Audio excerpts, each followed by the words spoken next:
হ্যাঁ বন্ধুরা, আজকে আমি এমন একটা জিনিস আনবক্সিং করবো যা বর্তমান যুগে প্রত্যেকটা বাড়িতে এটা প্রয়োজন আছে। এটা হচ্ছে নর্মাল টেস্টার, আর এ হচ্ছে একটা স্মার্ট টেস্টার বা ইলেকট্রনিক টেস্টার, যেটা আমরা কারেন্ট টেস্ট করি।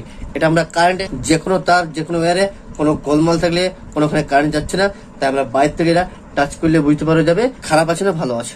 এ দেখুন, সঙ্গে দিয়েছে দুটো ব্যাটারি দিয়েছে। এই হচ্ছে টেস্টার, খুব সুন্দর পেন টেস্টার আছে, খুব কলমের মতো আছে, দেখতে ভালো আছে। এই যে দেখুন, প্রত্যেক বাড়িতে বর্তমান প্রয়োজন। আমি এটাকে জাস্ট প্রথমে আমি এই যে ব্যাটারিটা আমি খুলছি, আরো ভালো। এরকম ব্যাটারি, ছোট ছোট ব্যাটারি এটা রাখছি এখানে। এটা আমি খুলছি, এটা খোলার জন্য জাস্ট এটা প্লাগ প্রেস করে দিয়ে টেনে দিতে হয়। খুব সুন্দর আছে। এরপর আমি এখানে ব্যাটারিটা পুশ করবো। ব্যাটারি দেখুন, ব্যাটারি জায়গা দিয়ে দিয়েছে এখানে দেখুন, এবং সিম্বল দিয়ে দিয়েছে ট্রিপল এ ব্যাটারি। এইভাবে এরপর আমি জাস্ট প্রেস করি, এরপর দেখুন চলে আসছে। টর্চ, এখানে একটা টর্চ দেওয়া আছে, এবং টর্চের মতো দেওয়া আছে যে অন্ধকার দেখতে পাবো।